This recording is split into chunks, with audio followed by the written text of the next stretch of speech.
smell what the rock is cooking. Oh, recording live from at the moment, two locations. This is Past the Rock. Oh, I'm Patrick, and as always, I'm joined by the great Caesar, aka LCs. Insert witty, bantery dialogue right here. Hell yeah, dude. Yeah. Look, it's that time of the sports year, and I think just because of the heat, it's also like that time of my year where I'm just like, this is when I hibernate. Like I go to work, and I come home, I'm like, I'm not doing nothing. Oh, dude, I get that. I'm getting out of work so late these days. So I'm just like, all right. Caffeine can only do so much at this point. But hey, it's only gonna last so long, and then it'll cool off, and it's time to party once football and basketball really get going, and we get some baseball playoffs happening. That's right. Really not much to report in the baseball world, especially in the Ranger world. It's kind of a lot more of the same. And that's about all I have, unless you have any big questions. Oh, we had to put Nate Uvalde on the injured list. What happened to Nate? He's old. I don't remember what this injury was. I think it's something with the back, if I had to guess. But all right, are we still in first place? No, we're a couple games behind the Astros at the moment, but I think we're still in a wild card spot. Say behind the Astros? Were they in third? Yes, but I mean they were always right there with us and the Mariners. All right, it is the AL best. Yeah, absolutely. It's pretty much it. It is baseball time in Texas. I should have played that before starting, but it's okay. You know, I do need to catch a game before the season starts to wind down. I mean, sure, they might make the playoffs, but, you know, got to catch those, like, affordable weekday games. Dude, yeah, dollar dog nights are probably still in full effect on Wednesday nights. Good luck getting there on time. No, that won't happen. Unless I ask to leave early, which my boss is chill enough to let me do that every once in a while. But I got to pick and choose my spots. Come on, dollar dogs. Totally worth it. I don't eat hot dogs. I just never liked them. I don't know what to tell you. And I realize I don't have anything to lead us into our next topic because I'm still rebuilding our sound supply. But just a couple of quick looks into what's going on in college football related adjacent things. Because I think we're still 2 weeks away from week 1 or week 0, whatever the hell they call it. But we got some interesting news from 2 different fronts today. I don't know. Have you heard anything about the Jayden Daniels cease and desist to LSU? Yeah, so I caught a little bit of that. I didn't go too deep into the story, but the first thing I did was roll my eyes. The second thing I said was the audacity. Because you got to get over yourself. Okay, I get it.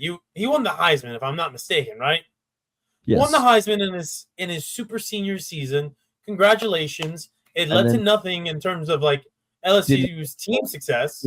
Didn't even play the bowl game, sat it out. Yeah. I'm like, you had a really great season. You cemented yourself, obviously, in college football history as a Heisman winner. But let me just tell it to you like this, Jayden Daniels. You're not Joe Burrow. You're not. He had one of the most historical runs college football has ever seen and capped it off with a national title. That's a legend proper. He capped it off with smoking a cigar indoors. That too. Like that was just he's literally Joe Cool. He was Joe Cool. All right. It's just he had a better Heisman run than you. Like someone can be like, oh, look at the raw yards and touchdowns or whatever.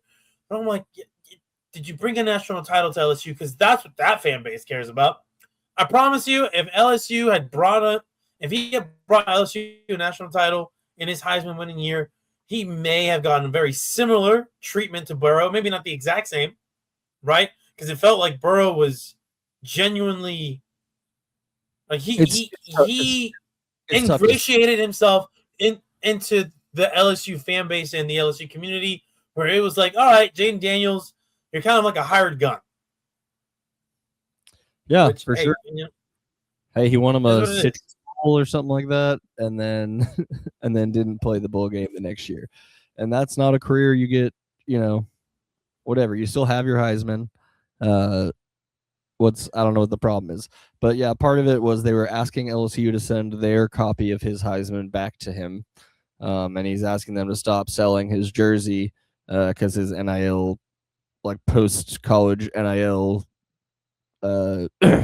deadline had been hit a while back, and they were still selling his jerseys, which fair enough. But the number thing is absolutely ridiculous. Yeah, no, the number thing is ridiculous. I'm like, dude, and plus it's college football. Like, there's so many people on a team. They have to literally double dip into the numbers sometimes. We're like, hey, this guy's number 22. This guy's also number 22. Yep. And I forgot to do any kind of digging. I know Oklahoma has their walk of Heisman winners or whatever with all the statues. I don't know if everyone has that, but also most people don't have enough to do something like that. So maybe he's upset about that. They don't have something like that, or he's upset because she watched Shitter Sanders and Travis Hunter get their numbers retired or whatever by Colorado. I don't know. Which, I'm like, hey, they don't. Outside of that brief run in the 90s, like, Colorado doesn't have that great of a history of college football. So no, but still, you wouldn't. Yeah, the the Shadur and Travis Hunter things are both crazy. But anyways, the other thing was this ESPN article dropped, and I read it. I don't remember it entirely, but basically the FBI and the NCAA are getting together because, as you would probably have expected, but maybe not have thought about, as more and more athletes are getting NIL deals, and college athletes specifically getting NIL deals, getting money, and then suddenly becoming more available on social media all at the same time, they're like high targets for scammers and shit. Yes. So they've they basically just launched a joint FBI and NCAA team to try to make sure these players aren't getting hacked. They know not to keep photos on their phone that might get them in trouble, get blackmailed for. But it's interesting. It's like I said, it's something that is obvious, but we probably hadn't thought about it yet. That you just have these 18-year-old kids who now have hundreds of thousands, if not millions of dollars, and a bunch of brands, and now all of a sudden they're everywhere, and they probably haven't changed a PIN or password since they were first made one. So it's I just thought that was a semi-interesting story. I don't know what that leads to in future endeavors, but hopefully it keeps some dumb kids from doing something stupid with their money or their life. As great as that sounds in theory, in practice, there's always going to be ones that slip through the cracks. For sure.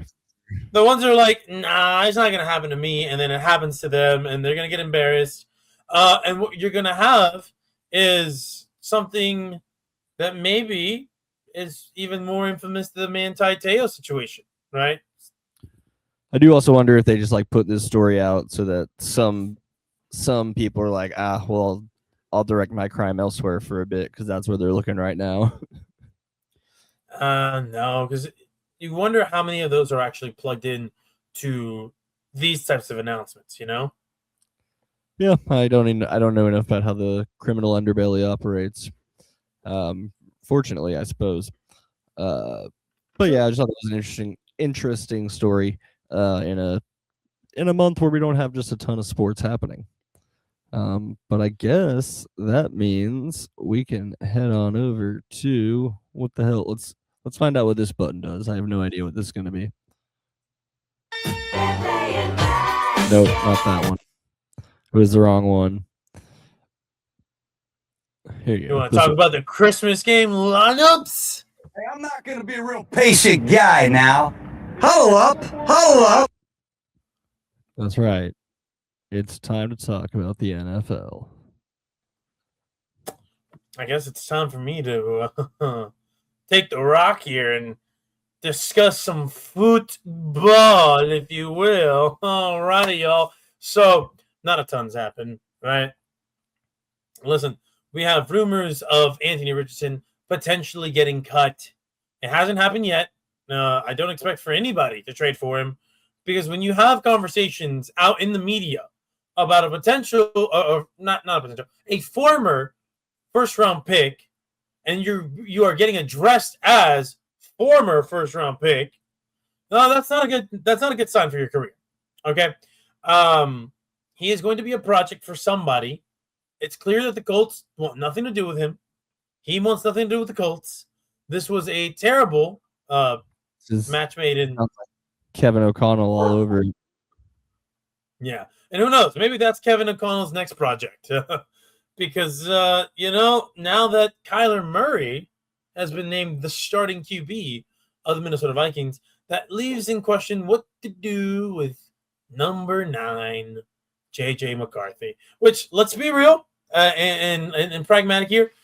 I think realistically this is not the nail in the coffin for J.J. McCarthy as a Viking. However, it is a bit of a step back. But when you have a veteran, you have a veteran reset button. He's gonna hit the reset button and start his NFL career again. Somewhere in Minnesota, it might be somewhere else. It's gonna be here.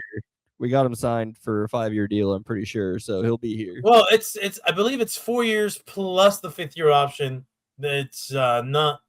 I don't imagine at the rate that he's going right now, because this would be year 3, that they're going to pick up that 5th-year option. Year 3, he didn't do anything in his first year because he was hurt the whole time, and he only played. Yeah, but that contract's running, man. That contract's going. I'm saying like that. There's no value in trading him unless you just know that you can't. I don't know. I understand you're sitting on him and seeing if it works out. Yeah, and also I just don't imagine anybody would want to trade for him. They wouldn't want to trade a significant asset for him for sure. Right. Yeah. So if you're the Vikings, the best situation is to hope that he learns and develops, but like the guy also needs reps, to develop and learn. That's all right. But yeah, it'll be interesting. I'm more intrigued by the Anthony Richardson situation myself, and less so. I've never been a big JJ McCarthy guy. I don't really believe in him as a long-term starting NFL quarterback.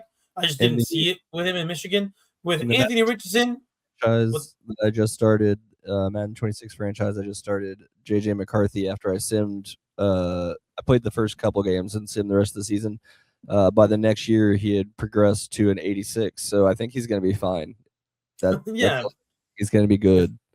If Madden does that, then they can never leave you astray. No, but to be honest, I'm more intrigued with the potential of Anthony Richardson than I am the potential of JJ McCarthy. It's just you can't coach those physical traits. However, it's hard to put those physical traits where it's like, oh, this guy is literally just all traits. Can you make him into something? And then you're like, well, Shane Steichen couldn't make him into something. And that guy has been has a decent track record with tall, athletic quarterbacks. Just going throughout his entire NFL career. He's had some levels of success. Didn't work out. Now they're moving on to Daniel Jones, who looked like he was having a renaissance season with the Colts before he got hurt. And now they're like, all right, well, the short-sighted Colts are going to keep making short-sighted decisions. Will that also include, just cutting Anthony Richardson outright? If he does get cut, I would love, love, love to have seen him go to the Rams. That's not happening now. They have the young QB in the wings with Ty Simpson. So now you're just kind of throwing your hands in the air if you're Anthony Richardson's agent. You're like, I don't see a starting path for you anywhere, buddy. It's either San Francisco or Minnesota and hope someone gets hurt. No, he's not. He's not going. There's no way. There's no way. If Shanahan didn't want what's his face, who we just had on the Fight Club last week, Trey Lance. If he didn't want Trey Lance in there, he's not going to want Anthony Richardson in there, right? Because it's two very similar stories where it's a lot of like traitsy guys. They're going to need a lot of coaching up. Difference being Richardson could at least get on the field. Well, yeah, I mean, he also had a coach that felt like he was inclined to put him on the field, where Shanahan's like, I'm not inclined to do shit. So there was that part. Maybe Pittsburgh coach has the ego to think they could do something with him. I would say maybe Mike McCarthy. Maybe. I don't know how long Mike McCarthy. Maybe he is planning on staying around for a bit, but well, I mean, long enough for maybe Listen, the Aaron Rodgers thing isn't going to be very long. So Anthony Richardson, 2 years. Yeah. Because I can't see Aaron Rodgers wanting to stick around that much longer. Who knows? Maybe, but like, that's just a guy who just lost the backup QB was Detroit. They did just lose a backup QB. Teddy Two Gloves calls it a career for a second time. I don't believe he was actually expected to make the roster, but who knows? I mean, there are worse backup veteran quarterbacks that you can have than Teddy Two Gloves. There are better ones for sure. But hey, last year, well, I guess, yeah, last year he signed with the Bucks after someone got hurt. Yeah, I'm trying to remember what he was doing, but yeah, he calls it, and it's unfortunate and sad, but I love Teddy. Hey man, it's unfortunate that Teddy's career never really truly panned out as a long-term starter in the NFL, but his time in Louisville, oh my God, that shit was magical. All right, the Two Gloves, I think he got Louisville to a number 2 ranking at one point, if I'm not mistaken. It was an incredible run for Teddy Two Gloves when he was healthy, very accurate passer, great touch pass. You knew what you were getting with Teddy. It wasn't going to be amazing, but it was going to be serviceable, especially when he was in New Orleans and he had to step in. He had a really solid run there as well. So, Teddy Two Gloves, I take off my 2 gloves to you, sir. Salute. Enjoy retirement again. Oh, this might just be end of year. The highest that they got with him was 13. End of year? Yeah. They won their bowl. If I remember correctly, they won a pretty big bowl game with him. I think it was still BCS bowl too. They beat the Florida Gators in the All-State Sugar Bowl. Ah, look at that shit. All right. I mean, you'll always be a college football legend, Teddy. And hey, a Florida legend, especially if you go back into coaching and Hell yeah, dude. Avoid helping poor unfortunate kids who need resources, because apparently that's why he went back into the NFL. They kicked him out of the high school ranks for that. So who knows? I feel like Teddy Two Gloves will be a good coach. I think he'll be a better coach than he was a football player. It could be. Who knows? I don't know. I really don't know. All I know is that everyone always says nice things about him, and that's always you always like to be able to root for those guys. True. Now, last thing that I have here, so the Chicago Bears, there's some stories here and there about them changing their name. One of the oldest franchises in the league. There's rumors going around. They came out and said that's just not happening. They will not be renamed the Hammond Bears. They will not have Indiana in their name, despite the fact that they are going to be breaking ground in the state of Indiana, not Chicago, not the state of Illinois, the state of Indiana, for their stadium. Now, for those of you who say, well, it's not unprecedented for you to name yourself after one city and play in a different state. You're looking at the New York teams. Yeah, 2 of them. And you have 2 of them. Maybe a third. Where are the Chiefs? Which Kansas City? Okay, but see, that's different. They can, you know, They are. that's You're right. the They are in Kansas City still. I forgot in my head for a second. I was thinking Kansas. yeah. So they can literally just switch over to Kansas City, Kansas, which I think is their plan. But let me ask you this, because I haven't looked. Would the Indiana Bears stadium location be further away from Chicago than Arlington is from Dallas? That I'm actually not sure. We can look that up. Oh. They're going to be in Hammond, Illinois. This is going to be some exciting. Not for those of you who actually listen on Spotify or any other streaming platform and don't watch. This makes for some exciting stuff. Hammond, Indiana. Oh God. Maybe you got this quicker than I do, Patrick. Let's see. Hammond, Indiana to Chicago It pulled up Hammond, Illinois for me at first, and it was like 176 miles. I was like, "There's no way." It's 24 miles. 24 miles, 37 minutes. Mine pulls up 38. Or did you do Chicago Stadium or the Bear Stadium? I'm just doing the city to city. Let's see. Let's go Bear Stadium. It is further. It is further if you're just doing city to city, like Dallas to Arlington, but it's only by 4 miles, so it's pretty similar. Yeah. Now it is. If you do Soldier Field exactly to Hammond, you are looking at a 26.7 mile drive. So, all right, it's mile wise, it's not the worst thing in the world. However, still kind of ridiculous that it's happening, but that's just the state of sports in general.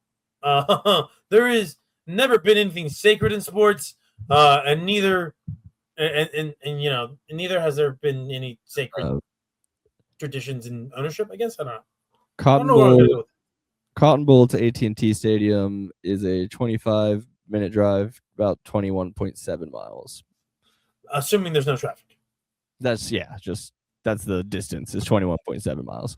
Yeah, because I feel like on a regular day, that's going to be like 45 minutes. A game day. Yeah, it's going to be 45 minutes just to get to Arlington.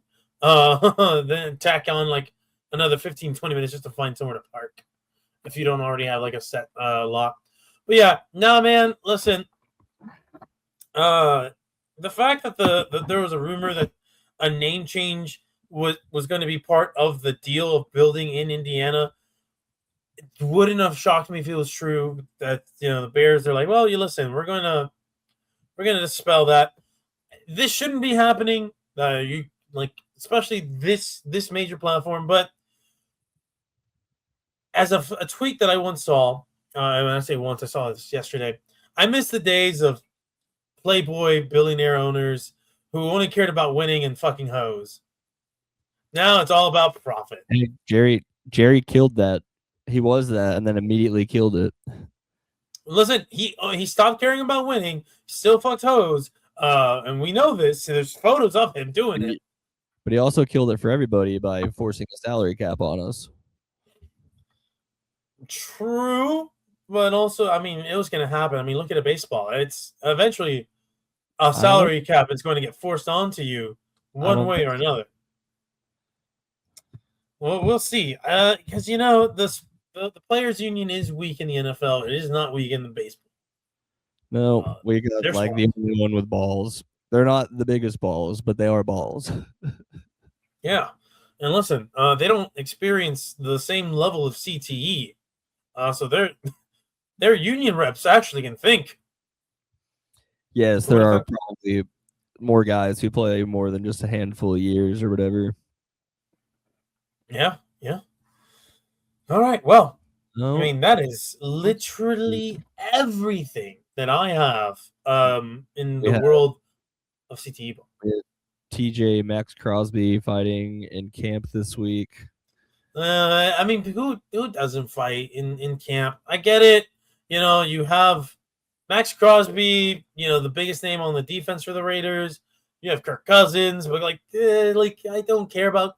If this was Kirk Cousins of, I don't know, No, I've just never really respected Kirk Cousins like that. If this was like Peyton Manning and TJ, and then Max Crosby fighting, that type of shit, I would care. I just don't respect Kirk Cousins that much as an NFL quarterback. Solid guy, solid starter for many years, but stat pattern in my eyes. I'm just checking. Also, it's the twilight of his career. Like, man, go get in a fight. That's cool. Go establish yourself as that cool guy. Something he's never been, by the way, even with the chains. But it was Kirk Cousins and Max Crosby fighting. Yeah. Okay, nice. Do you think Fernando Mendoza was like in a corner somewhere, just like fetal position, like, oh my god, why are they fighting? He's never going to escape that unless he does something really badass and cool. He's sitting there like, no, Kirk, don't get hurt. No, oh my gosh, don't get hurt, Kirk, please. I just need him to say fuck really loud and angry. One time we catch it on a hot mic, and I'm like, all right, Fernando Mendoza, you are a person. You are. They're not on Hard Knocks this year, are they? I don't believe so. No. But to be honest, I've stopped keeping up with Hard Knocks for quite some time. That's one thing I enjoyed back when I used to listen to sports radio was the one show on the ticket would play like the funny Hard Knocks audio. That's always, it was nice to get it spoon fed to me that way instead of having to devote several hours a year to it. Right. Seasons 28. It's the Patriots next year, Seahawks this year. So they got the Seahawks right after a Super Bowl. That's crazy. You normally don't get that, but hey, you normally also don't get the Super Bowl champion following it up with another Super Bowl appearance. Just historically speaking. Not in some time. Yeah, I'm sure really trying to find anything else football related, but I don't think I'm going to be able to. It's been a quiet training camp, I feel like. There's no, and knock on wood for anybody who roots for their own teams or who roots for a bunch of teams or players, individuals, there's not been a lot of crazy injuries that we've heard about. Because normally at this time of the year, you're hearing, whoa.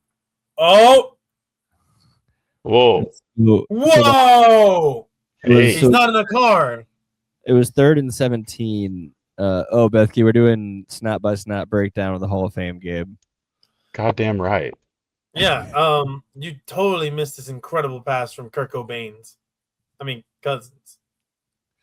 Kurt Cobain's Cousins. Yeah, I actually was thinking about when I have to watch the Cowboys. It has to be soon, right? Are they playing? It could be today. I have no clue. A month before the actual season. No, the fake games. Oh, there are some tonight, I believe. At least one. But I don't know. They're here, so I know their first one's probably in Los Angeles. They don't go home for those? No, I'm pretty sure they do that here, and then they go back for the last one. Be a visiting team, right? Yeah. Yeah. That Jerry loves that money. He does. He makes the whole thing. It's Oxnard, and then it's a game. I'll probably do both one day, but a little too much to do right now. That's understandable. Let's see. Yeah, you got what? It's a 7:00 game on a Saturday. This Saturday. Oh, nice. Okay, very chill. I will watch that trash football. What better to do? Yeah, what are better things to do than watch Dallas Cowboys football on a Saturday night in Los Angeles? Yeah, I have a decent understanding of the roster, but there's going to be so many dudes that I'm like, who is that? What is this guy? Like, is Von Miller on the team? Did that happen? I don't think it happened, right? No, it did not. Okay, thank God. No. Thank God. Well, you never know. Good still. Darnold's still out there. Yeah, no, I'm sure that's dominating LA football talk still. You guys, never mind. I think we killed so much time on football because I was like, he'll probably be on pretty soon. I say so much. Well, time, it was 29 minutes into recording, but it was tough because I was like, all right, I have the laptop, everything, and then my brain was like, oh wait, that has a lot that goes into it. Actually, I can't pull that off quickly. I thought it was gonna be like, oh right, I have a wife. Well, that's true, but she is late from work, so she had a presentation that started at 5, so she's like just now dealing with traffic. So I've Ooh. got at Oh, least 30 minutes, 40 minutes, you know what I mean? Like there's a window before we have to eat, you know. understandable. Well, All right, I guess all right. we Well, got you. We'll get on into. Basketball. Okay. I want Danny to hang out with me. Yeah, hoops, basketball. I just realized with the order of the way I did the rundown, I didn't want to necessarily have the upbeat music playing. It's fine. I think honestly that actually is appropriate in this case. You know what? You're right. Entirely fair. It wasn't like the most shocking news of all time, but we did have the passing of Don Nelson. Was that 2 days ago? Yesterday? It's like been 2 long days enough ago? for them to do a funeral already, you know. You know what? Because I was looking at videos today on YouTube, and you could have watched the service. It was on. It's still available. You can still watch it. It was very well covered. I was really appreciative of that myself. That's cool. Fun fact, that church also has a super awesome basketball facility that gets used by the teams. And like I did a tryout once there. Not me myself, but I helped them work a tryout. One of those things that they scam people $300 to come try out for the Legends. You didn't do like Oh, a nice. sorting hat and sneak your name in, or not sorting hat, the Triwizard Cup. Oh no, I know that at that point in my life, I would not have had the stamina to even compete with those people. It was not the best moment for my physical physique too. So I think I applauded those people for trying. I was happy that I didn't spend that money. And I got to scout. That was kind of cool.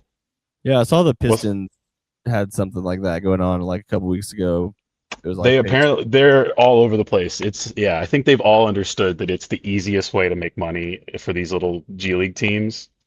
yeah, I guess going straight to the G League team. Yeah, Patrick, we had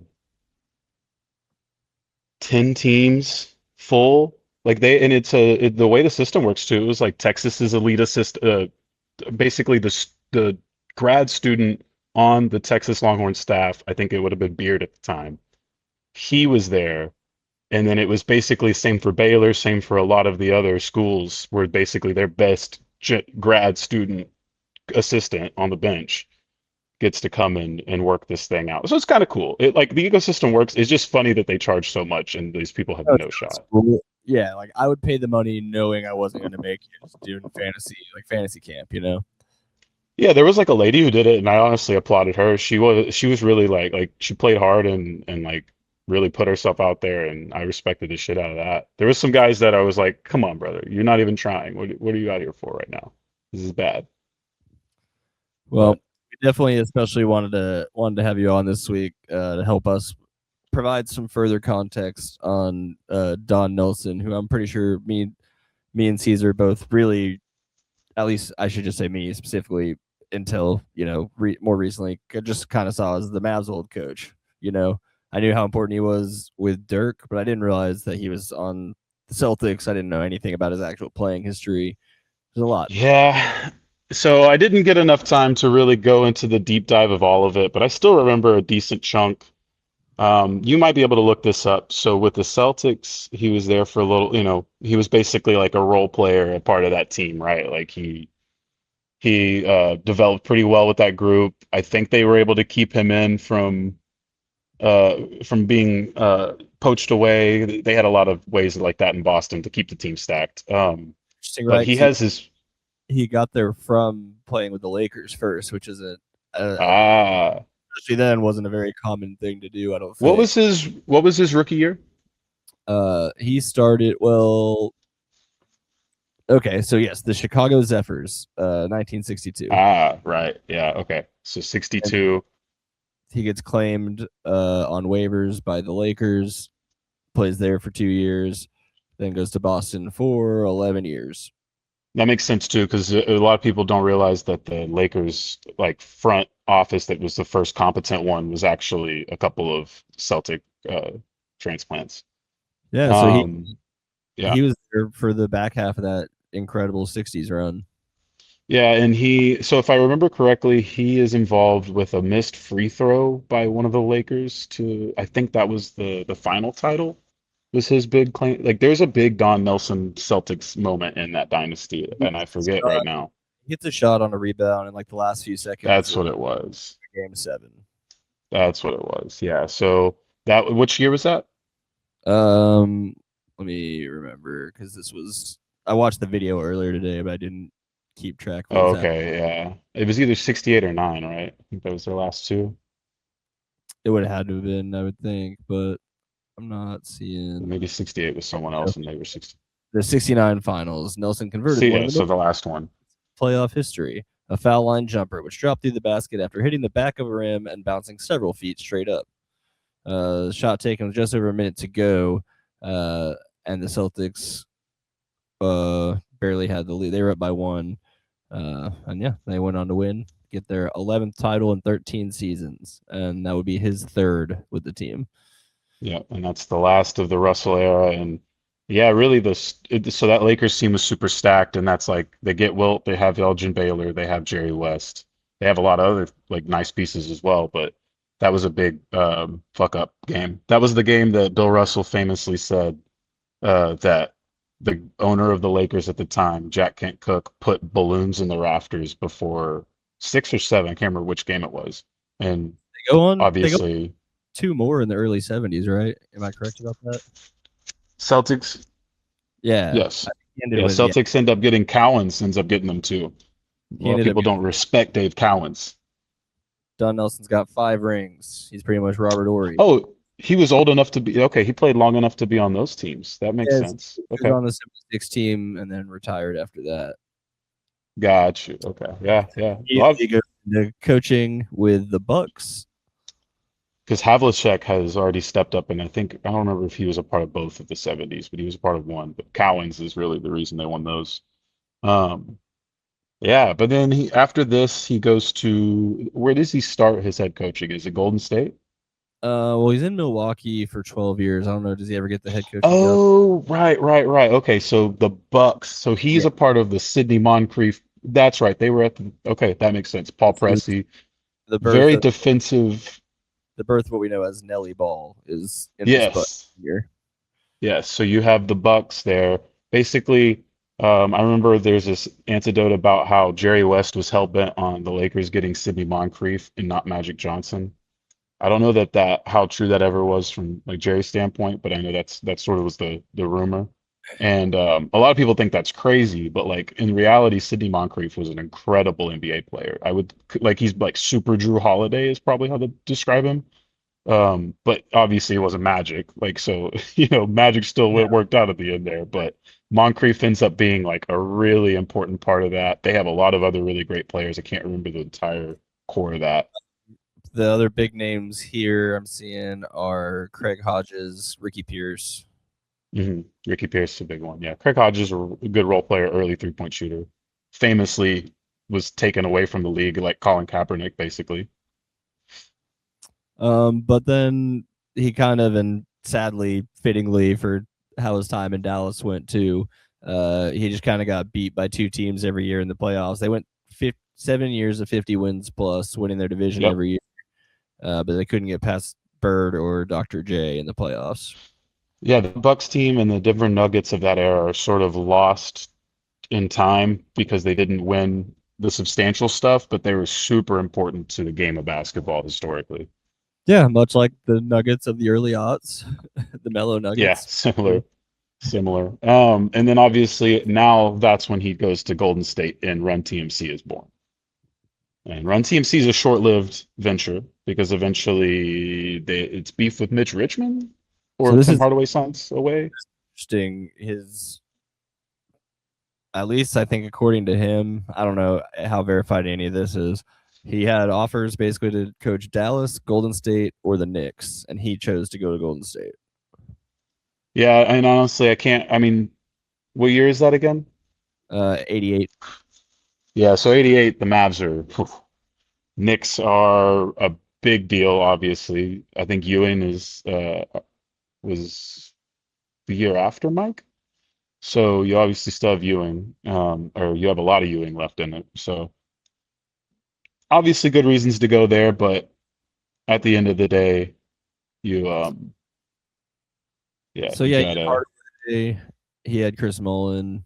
He also maybe personality-wise was a little more of a fit for Golden State at the time. That's really the big part with Don Nelson is there becomes Yeah, part of his deal is he's not playing basketball the way most people watching basketball, at least at that time, are understanding how it should be played or whatever. He's definitely always trying to manipulate within the game differently. yeah, and it's like there is a Nelly ball, but there is also not a Nelly ball. Like he was very much unafraid to do things that most coaches were scared to break the norm on. Obviously, Dirk being one, we actually got a great antidote today about that. But we'll continue with the legacy. Tim, so the Run TMC short-lived. How long is he there for the first Golden State stint? So he's there from 88 to 95, but Yeah. right before the end of that, he does get to coach the 94 Dream Team 2. Yeah, that's true. Don Nelson is, yeah, that's awesome. Yeah, that Dream Team 2 is way too underappreciated in the context of the Dream It's Teams. the FIBA World Championship, not the same, probably. Oh, he did FIBA? Okay, well, that's fine. I mean, this lineup is hilarious. Shaq, Isaiah Thomas, Sean Kemp, Reggie Miller, Alonzo Mourning, Kevin Johnson, Joe Yeah, that Dumars. is that is Dream Team 2. That would have just been, I don't think we had two tournaments at the time. No, it's just he coached the in between tournament between the Olympics and FIBA. Gotcha. Between the Olympics, I mean. Yeah, and then he goes. I guess he immediately goes to the Knicks after they couldn't hire Chuck Daly. Damn, that's a part of history I think I definitely would have completely forgot. From July 1995 until March of 1996. I mean, they were 34 and 25 in his time there, but he floated the idea of trading Patrick Ewing, try to get That kind of Shaq, makes sense. 95. Like, that's not a bad idea. Yeah. He was fired and replaced by Jeff Van Gundy. That's okay. So then the Van Gundy years begin. Okay, and that's when he takes over Dallas as coach and right. general manager. Yeah. 1997. But that's under Dick Perot's? Dick Morata's the coach. Yeah, the Perot's. Yeah, the ownership at that point is Perot already. For a couple years, because Cuban gets in there by like 2000 or 2001, right? It's like 99, 2000. Yeah, it's at the turn of millennium. You get Cuban. And so the introduction of what we're seeing today, at least as far as stretch bigs, I feel like really at least 3-point shooting stretch bigs really gets kicked into gear with Dirk. He's the catalyst, it feels like, for hey, that could work. Well, I mean, you have to remember that Dirk was a small forward whenever, he was drafted. We also found out today via Rick Carlisle that was all a ploy, that there was a lot of ploying done by Don Nelson to get Dirk to Dallas, which I don't think is super common knowledge at this point. I bet he was doing way too much that he didn't need to be doing just to keep Dirk. Potentially, but it did allow them to trade back too, so it's really funny how that works. But yeah, I mean, believing in Dirk was a big step for any team to have made. And I think even Nash at that point was kind of a gamble. Nash, you have Finley, like this is already like you have something pretty quickly. And it caught fire pretty quickly. It took Dirk a couple years and obviously Nash a couple years, and then they eventually move on from him. But for a team that is starving for anything. Well, when does Don, what does single Don? Single N Don go? Because we have Donnie and Don. And the Donnie era is a little more. 2005 is when Nelson steps down, makes Avery Johnson the coach, and then appoints his son as assistant GM and his replacement. And look, honestly, I'm not going to kill Donnie Nelson. He did fine, and ultimately he ended up helping them He got to a hatch top. together a very smart plan. And it wasn't just a bullshit title or, they stacked the deck and got lucky or whatever it was. Like, it was a very realistic look at who they were and where they were in Dirk's window and scouring the league for lost toys, and putting them all together in one place, even if it was only for a year. And that was kind of stupid. I mean, to That me, it's more impressive than the Toronto one because it's not like, oh, we went out and grabbed Kawhi Leonard. It's like we got spare parts for a lot of it. Yeah. Tyson Chandler is really good, or was at that for that 2 Well, to he 4. goes, he's defensive player of the year the next season after he leaves. So, Yeah. but So yeah, that's in but 06. that's not the end of Don's story with the Mavericks. Don Nelson heads back to Golden State, and it takes Yep. him less than 2 years to pull off one of the biggest playoff upsets of all time. Yeah, again with kind of a roster of lost toys where it became this like, I think BD was originally a Warrior, right? No, BD was a lost from Charlotte, or he was Charlotte Hornets drafted, and then they went to New Orleans. He had to play there for a little bit. Then he goes out to He play played for them. for 6-7 years. Yeah, because eventually they lose to play the Clippers, and that was awful. But he's there, Stack Jack, freshly Oh, rehabilitated. early You have Matt Barnes, Monta Ellis. Monta Ellis, yeah, baby Monta Ellis. Feels like there was some other ones. They had Petrus was their big center, I think. Mikal. Oh, AK-47. Yeah, Karolinko. Can't forget about Karolinko. Wasn't he? No, he was. That was Utah. And then Yeah, he picked up Beatrice. That was their guy. Beatrice was theirs. Al Harrington. Yeah, Al Harrington. All of it. Yeah. Yeah. So Don doesn't do that very long either, though, right? And that's it. He was there for 4 years. Okay, yeah, that's decent. But yeah, they had fizzled out beyond that. It was the 07 year. So the year after the Mavs go to the finals, give up the 2-0 lead to the Heat, lose the finals. The very next year, Dirk is MVP. Yeah. The Mavs go in as odds-on favorites, I would assume, to win the title that year. I don't know about which year is this, 07? Yeah. Yeah, well, you would have had the Spurs probably be. I remember the Spurs being a little doubted that season.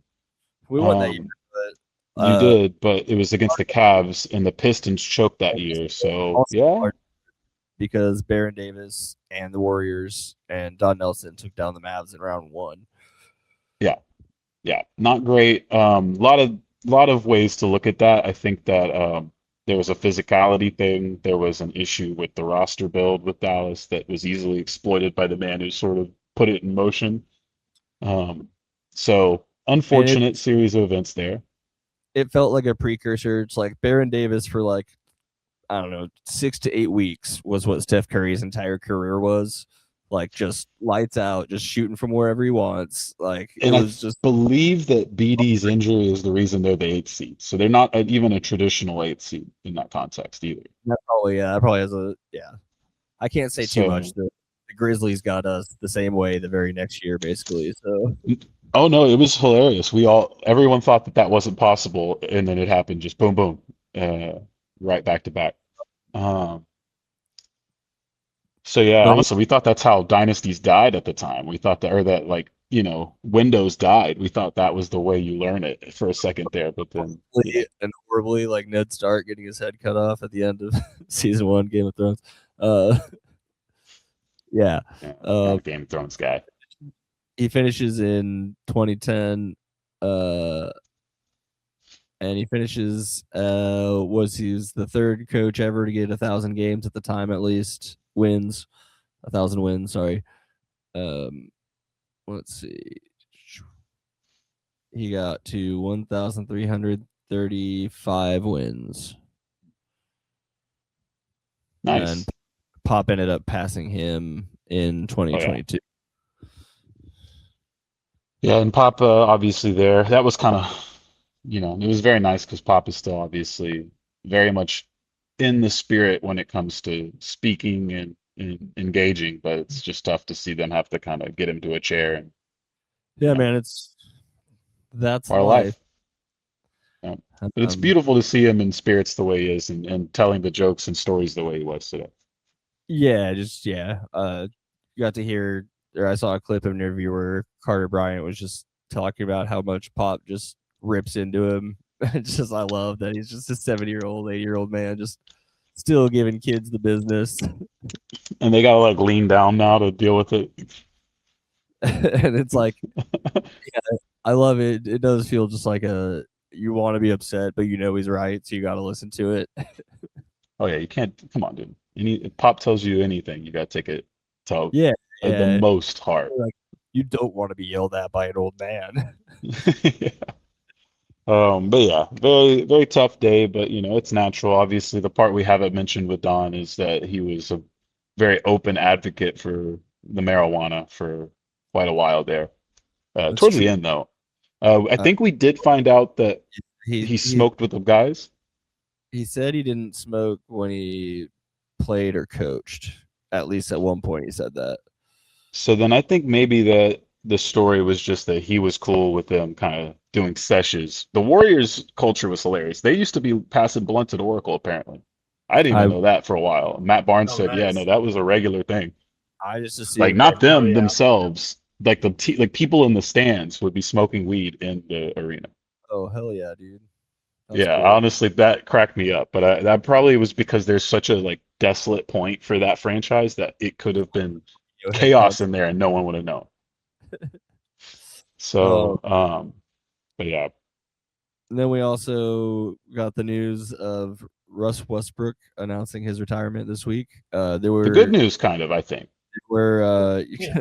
there were erroneous reports that he was going to go play in Israel, and then his Yeah. camp an hour later were like, no, no, and then the next Whew. day, okay, he's retiring. Yeah. Well, And I guess for me, it was less about the negative of that, you know, I understand. But like, play in Greece, man. Play somewhere cool, man. Play in Serbia. Fuck it, dude. There's so many cooler places to play. If you want, yeah, if you want, I mean, big three, go do that. Yeah, Go I mean, kill. he still potentially could. I think Russ's video was very sweet, and I thought it was probably pretty obvious why he chose to do it, and it also seemed like a pretty obvious teaser for what his next goal is, and that's also probably the best thing. I didn't watch his Michael Jordan narrated video. Yeah, well, B Jordan, you know, yeah, Oh, it's little Michael that, B. okay, that makes a lot more sense to me. I was like, why Well, is Michael he is Jordan? Jordan brand, so that actually wouldn't well, be that crazy. yeah, and I'm plus you know it's technically Michael Jordan. Yeah. Yeah, Just ignore the middle name or the since middle I didn't initial. watch the video at all, I skipped that letter in my mind and was like, what the hell is going on here? Yeah, well, it could have worked because of Jumpman, but yeah, Mike's not usually one to do those things. His type of So yeah, it was obviously pretty LA produced and all that stuff. That's fine. It's who Russ is. You know, this he is truly as Angelino as it gets. But I and he's really Oklahoma City. what? Well, you know, that's where life took it. But anyway, the end of the video is him sitting in like a construction like room under construction more or less. And it seemed like there was like I think it was like kids pictures of or kids drawings of houses and stuff like that and like plant. So basically I think he's just He's getting into ready real. to do well, to some extent, yeah. And I mean, there's always something that comes with that. But I think Russ has always had a lot of big plans for what he would do for LA and his part of LA as time went on. And I really feel like that's where it's like, okay, now for this next chapter, you're probably going to see the philanthropist that's always really been a big part of his life and career. And I If I'm think not the biggest mistaken, redeeming quality. he played some kind of role in, or maybe is currently playing a role in the Thunder's new stadium that's getting built. Oh yeah, no, like he's a very like his business team is very serious. Like he has a very like serious financial team. Like he's a smart guy and he's his empire has been kind of questionable to NBA fans because of who he is as a player and how it's very polarizing. But I think as a person, he's built to be a very important per human way past basketball. Yeah, I've never heard a bad. I don't think I've ever heard a bad thing about him. outside of Off any the kind of court. football. Yeah. Obviously, the basketball part is one where I say polarizing, and I mean it because I think that a lot of people love Russell Westbrook, and I think a lot of people absolutely have despised the ride for many different reasons. So I do think it's interesting. Obviously, he loves it. It really works into his marketing shticks and stuff like that well. Like I do think that he doesn't love it, but it is work for what It's happened. Like I understand he doesn't like the name. That's fair. The name is disrespectful to his actual blood name. So like I think that there's a lot of reason to see where that would be more touchy. But I do think that a lot of the rest of it has sort of fueled who he is and what the story of his career has been. So I actually don't think it's all been, I think it has worked to the story of Russell Westbrook overall. no, and he's obviously an incredible basketball player. There's no question about that. Um, And the highlights will live more than this last, what, 5, 6 years of, Russ for hire. Wizards, where else? Oh no, Sec- you have to start before that. Rockets, Wizards, Lakers, Utah. Technically, I don't think he ever played there. Clippers. I don't know if that's in order, but Clippers, Denver, Sacramento. Might be yeah, missing one. he did Sacramento and then Yeah, Washington. yeah. Um, So he also turned down those offers apparently, and I think that was backed up by Ted Leonas's social media posting in honor of Russ. Oh, well. he pulled himself. He See, decided I he said some people don't like Russ. Listen, I accidentally pressed like I fat fingered something on my keyboard here. I think hot, I you didn't know I paused could do yourself that. somehow. he That's hockeyed nice. out of here. Nice. Hmm. Uh, But but yeah, anyway, so you I know, think the name Hustle is the way I'll always remember him. That's truly the kid that I watched like go from this, well-known prospect at UCLA to did he come out too early to holy shit. Why this kid has got a motor that doesn't stop. Like truly the motor that cannot stop. And Hustle was born. And so this other name that he's donned since the last part of his career, it's unfortunate, but I think for most of us, that nickname will always be Hustle Westbrook. fair enough. Oh man, I lost it. What did I have? Oh, it. I was thinking about this today. It's like we're talking about, makes you feel old. Russell Westbrook retiring, and then it's like, oh right, LeBron James gonna suit back up for another one at least. No, Yep. and like you have his agent on podcast talking about 4 more years potentially. Staggeringly, uh, Insane. like it's mind blowing. It's hard to wrap. It's hard to fathom that he's and just as effective as he still is. Yeah, no, I mean it's incredible, and you can't say enough about it. I think I appreciate that he still wants to test himself to do it. The Philadelphia journey will be interesting, but that's to be written. He's so fully aware that once you're stopped, like you're done with that. Like you have to do something else. Like that's And and unlike Russ, I do think there is a little bit of a question of LeBron. I think if anything, if I was LeBron, I think I would be as reclusive as possible for at least like 5 years, right? yeah. I don't Yeah. know, man. Finish raising the Gotta kids. take a breather. Finish raising the kids, and then go start making some comedies again. He wasn't bad in Trainwreck. I think he definitely will. I think he will give us his. I think he's definitely going to be back in Hollywood. Well, he's never left, but I think he's, going to be here more often and doing stuff. And It's gonna I be think tough. that'll be mostly what we see of him. Be But tough to business is always a big deal for him. Like, unfortunately, he wants to be a billionaire, or I guess he already is. I don't He's remember. I mean, by value, he's got to be. I don't know how much liquid, He, but I does don't he know. want to be a trillionaire? I don't know.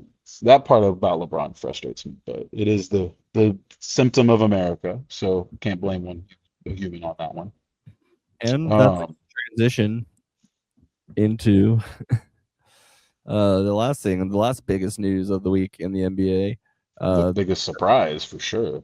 they announced a potential sale of the Lakers yet to be approved by the board. Yes, also involves one of the members getting rid of his current sharehold of the Miami Heat, which Brian Windhorst reported is not necessarily as easy as it sounds because Mickey Arison kind of wants that. Like the Heat don't really do that too often. They don't really like to do that too often. So And maybe nothing, maybe something. and on the But other kind of side, the minor news of this whole story. yeah, on the other side of the deal, the man who's owned the Lakers for 8-9 months, I believe it was 9 months. also owner of Insane. the Los Angeles Dodgers. Also being rumored to be put up for sale as well as the Los Angeles Sparks. And this man is under some sort of federal investigation, right? Federal Yeah. investigation about a loan that he claimed was 1.2 or 5 something and ended up being actually like 24. I don't know if it was billion or million, but yeah, I think it was billion, but maybe million. Jesus I don't Christ. know.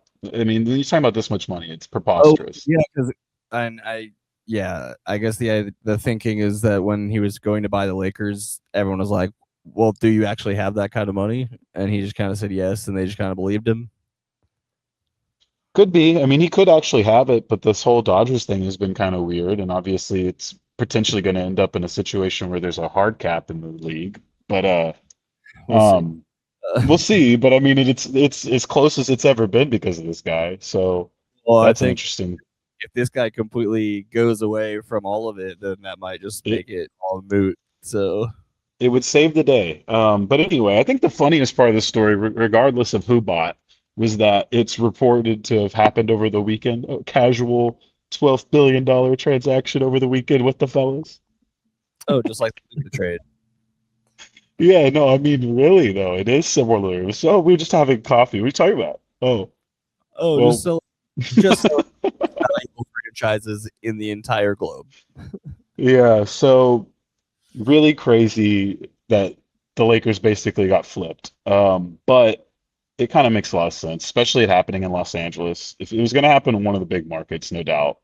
Lakers have sort of been, you know, a prime suspect for this. And, Walton is this new kid on the block that I think had to have some sort of level of like Well, he's tingle not in a your spine. he's a Walton, right? He's like a Walter or Walters. No, he's a Walton, but I don't think he's a Walton like that. Okay, yeah, I was like, Yeah. some of them are in some teams, but not him. Yeah, He's not it's that. not his kin, and not his next of kin. So either way, I think, Jeannie Buss still operates the team. Apparently, that's agreed upon through both transactions. Is it They still have their minority stake. Yeah, I know. The Mark Cuban of this still remains to be seen. well because when they asked Iger about it was either Iger or Have they Dick. already got a quote from either one of them?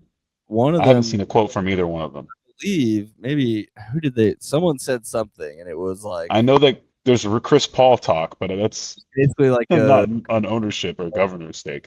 we're gonna keep things as they are for now type of For now, paraphrase. yeah. Oh, there's definitely a for now because Walton also gutted the Lakers and started transitioning them into like this baseball analytics model. He was already giving them a facelift. Like they got rid of the team out here in South Bay and they moved their asses out to fucking like damn near Indio out to what they call them the Coachella Valley whatever Coachella Valley Lakers now. And It's Mark they Walter were supposed to turn. TER. Oh, it is Walter? Okay, whatever. Walter. So this guy buys the team. He starts putting actual money into everything. Laker fans are happy because we've talked about it a little bit, but the Lakers have been running like a poorhouse for most of our Here's the lives. quote from Bob Iger. Mm. Oh, sorry, I minimized the page, and so it moved where I was in the story. Here we go. Quote, "We have enormous respect and appreciation for Jeannie, her father, and what they've contributed to this franchise. And we have every intention to honor the agreement that was made between Mark and Jeannie. If things change, they'll change. But we're going into this with enormous respect and appreciation for who she is and what she represents in the organization." I mean, I think it was already meant to change under Walter. I believe if you go back far enough into what they were conversing on, that there was a transition period from Jeannie that they had already agreed upon, which I believe was 2 to 4 years or something like that. Like she would just slowly give the reins over anyway. if I'm remembering this all correctly, I'm pretty sure that that was the agreement. So that does make sense because both worlds can happen now. Well, and then there's But no, obviously it's a weird look. there's the other leg of that trade. That The again good in, one. involves one of the two purchasing partners and the seller. Mhm. And I don't know that we're the political talk show to get into the breakdown of all that. We'll let Pablo will handle that, I'm sure. Oh yeah, yeah. You got to do some digging if you want to get down that rabbit hole. No, there's not much digging actually. It's pretty quick. You can make all the connections very fast. Just type a couple of the names in, and you'll get there. Proving things in Yeah. knowing things or seeing things can be two different things. Pablo proves things, we say things, you know? It's just the way it goes. It's a difficult thing to navigate, especially with that kind of power and money. All right. Well, I think But that was. it's Josh Kushner, by the way. We didn't actually say his name. It's the good Kushner. LA Times was happy to publish a story this morning already. Another That was pretty funny. He is neolib. a Democrat. Yes, a neolib nonsense Yeah, man. well, Uh, yeah, it's a very funny brand of progression that we find here in LA. it worked in the 80s and 90s. Uh, It still works to some extent, but you don't see the same level of what you're seeing in New York with the ground level here in LA yet, and hopefully that changes. There's a big mayoral election. Obviously, this is the thing most people get wrong. Karen Bass is not my mayor. Karen Bass is not the mayor for that many Angelinos. The reality is she is the mayor of one little, well, not it's not little, but in the grand scheme of LA County, it's just as big as most of the suburbs the rest of us live in.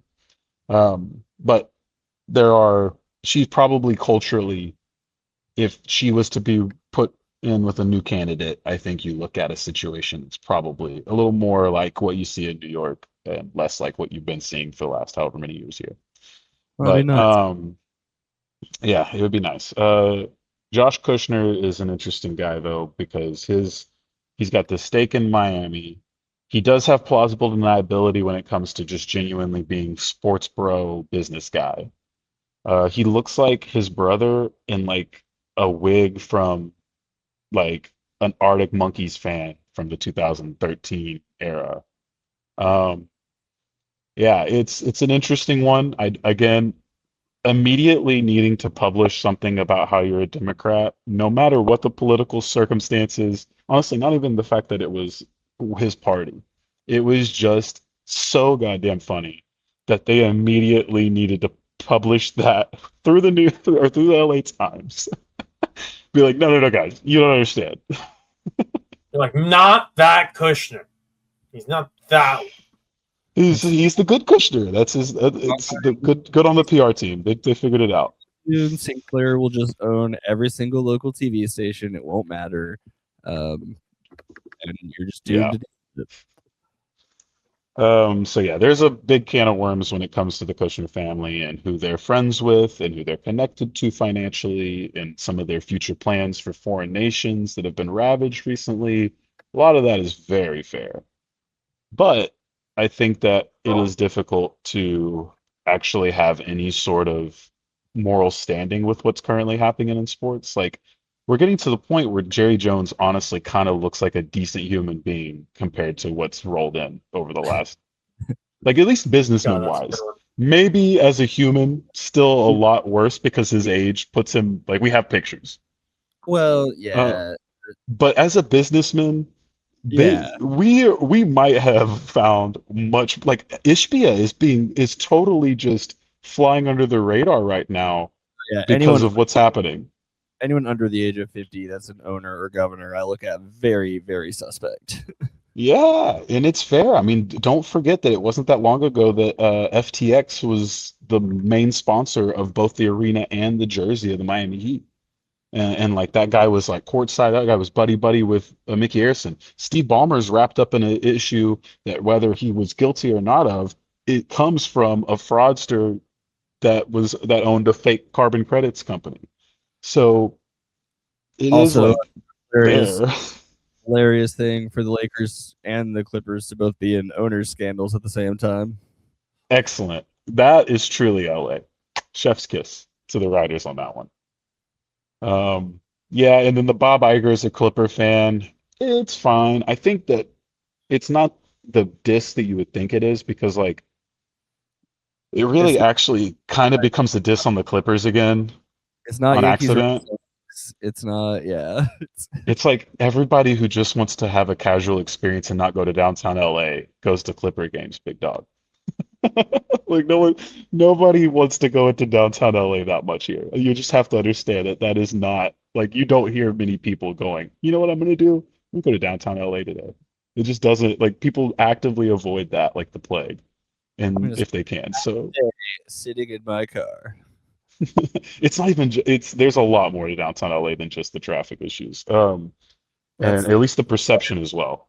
that's the part that would make me so mad that anything else would just tip me over the edge. I've heard crypto's decent because like it's on the edge. You just kind of skate into their big ass lot and you skate back out. Not too bad, but it is annoying to have to go that part of the city. Um, but yeah, so that one wasn't that great. The Kushner of it all, very good. But really, I think that this is a continuation of the lay KKKers, whatever. Like at this point, this is it just keeps getting white and white and white, and it's so funny at this point because the Lakers like literally historically represented it just historically it's a funny flip for this team to be as Caucasian as they are. It's a tale as old as time, bud. It Twitter is. It is. used to be a very useful tool. It was a crazy. It's a crazy situation, but yeah. That probably wraps up our NBA for the week. Yeah. W's getting to the playoffs. Everybody should watch. There's a lot going. It's Go the Wings. Wings are fine. The Wings are fine. They've got a little bit. It's a clear future. This playoff might not be fruitful, but there's a clear future now. They got Enrique kind of being more or less a six woman right now, and they got some good role players this year. So it's been a good step forward. Don't expect too much though. Um, Minnesota's stupid good. Aces are stupid good. Valkyries, Golden State has put together a program super quickly. But yeah, that's basically all you need. There's still only like fucking 13 teams. There's Cleveland Spirit is a thing because, or no, Cleveland Sirens are a thing because they lost the WNBA forgot to keep all the original name copyrights. So Cleveland Rockers not a thing anymore. Cleveland Sirens That's now. fine. That's a terrible name. Yeah. This one it worked out. I think there's some struggle with them getting, or I think they did secure the rights for the Sun to move to Houston and take the Comets back though. So that's beautiful. That was really the one that needed to happen.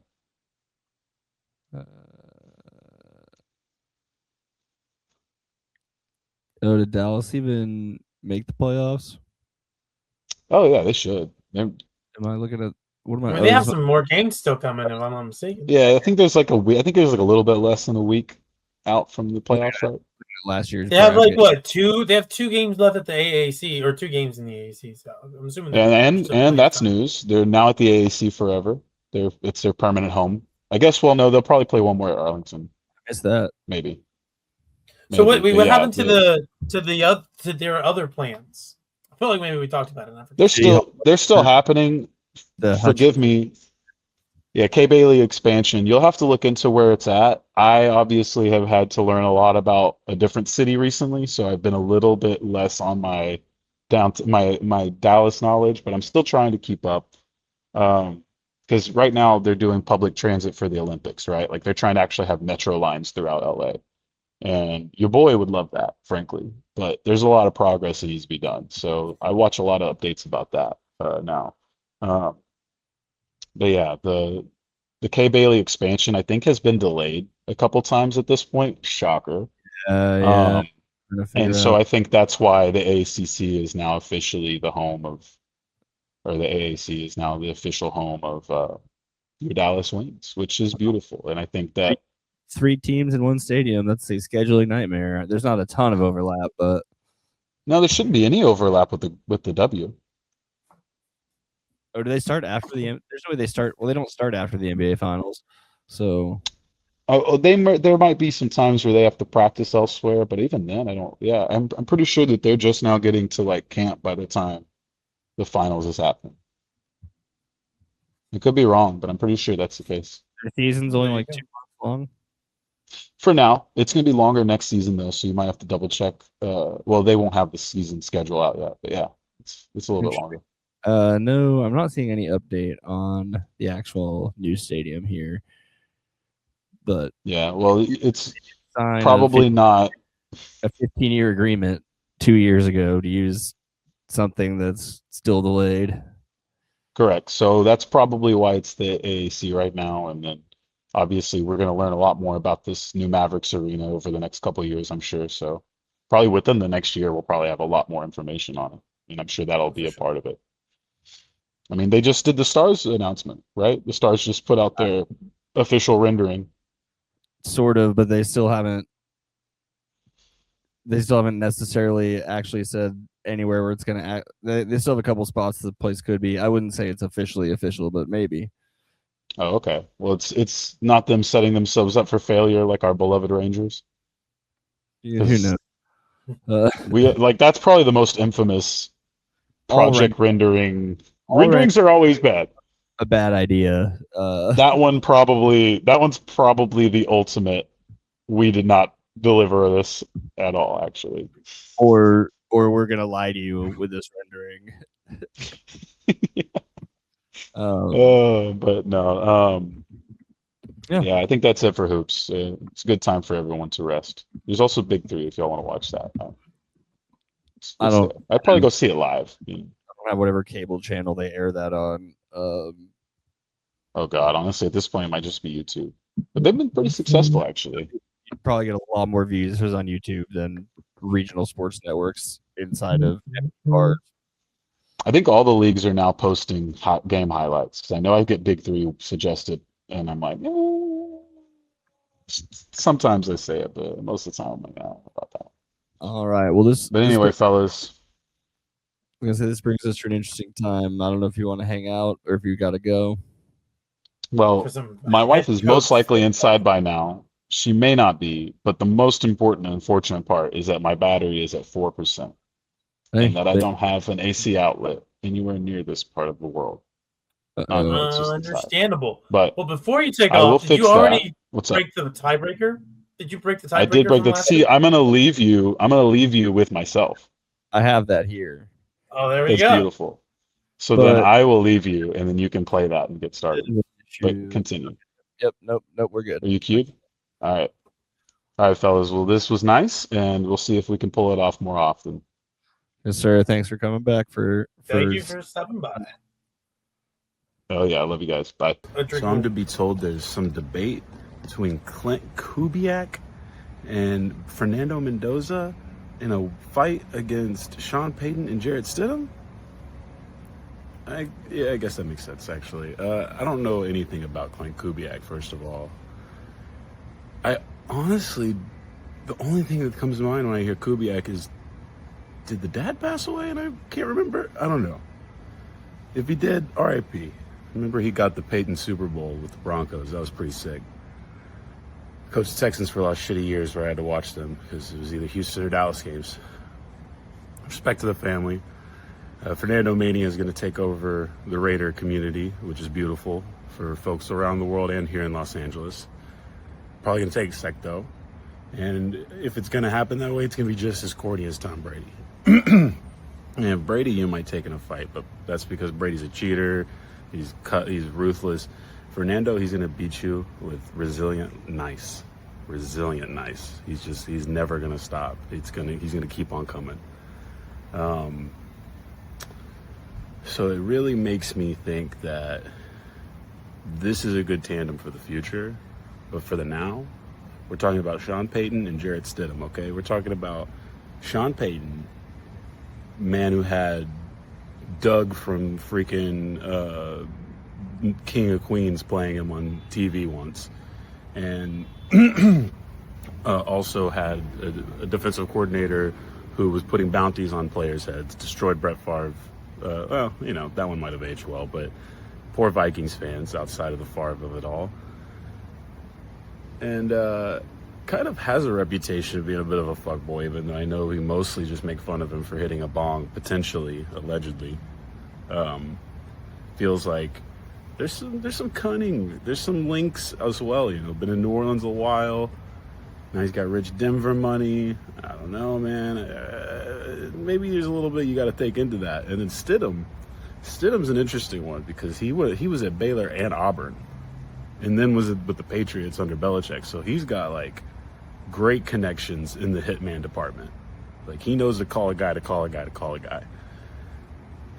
For that reason, I think there's no other choice but Sean Payton and Jarrett Stidham. And that breaks that tie. All right. The first time, so he uploaded it to the drive, and I downloaded it, and I'm like, why is it almost 3 minutes long? I'm like, he must have put in some actual work on this fight. And then and then it's just like 2 minutes of him kind of talking about them and the fight. Yeah. But that's as Bethke as it gets. It was a great tie break. It made me laugh the first time and this time. Well, there we go. I tried my best. I was hoping Fernando Mania the Exorcist could make his way through. No, Sean Payton does so advance Clint Kubiak gone in his first attempt. First attempt, he is 0-1. Yeah, 0-1. But there are more fights, and we got to do them now. It's time to do that. So that means I need to hit this. This week on Pass the Rocks NFL Head Coach Fight Club. We'll start in the AFC South with the Jaguars' Liam Cohen and Nick Mullins take on the Titans' Robert Saleh and Mitch Trubisky. Next, we wrap up the AFC South as the Texans' D'Amico Ryans and Davis Mills fight the Colts' Shane Steichen and Anthony Richardson. Then we head to north where the Bengals' Zach Taylor and Joe Flacco take on the Ravens' Jess Minter and Tyler Huntley. And we finish the AFC with the Steelers' Mike McCarthy and Mason Rudolph fight the Browns' Todd Monken and Shedder Sanders. All right. It was a lot more annoying than I meant for it to be.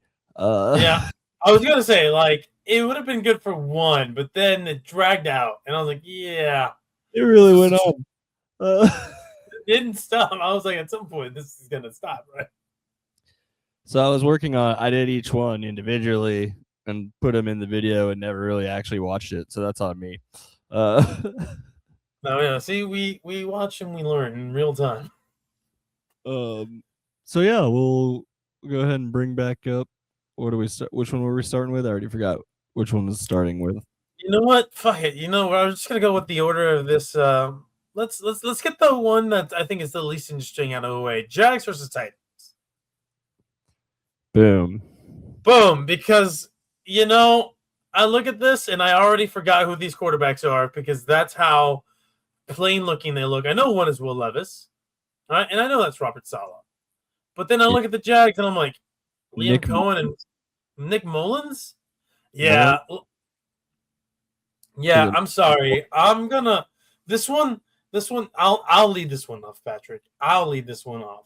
You see Robert Saleh's bald head? Do you see it? Do you see the jacked arms on Will Levis? And then you look at Liam Cohen and Nick Mullins.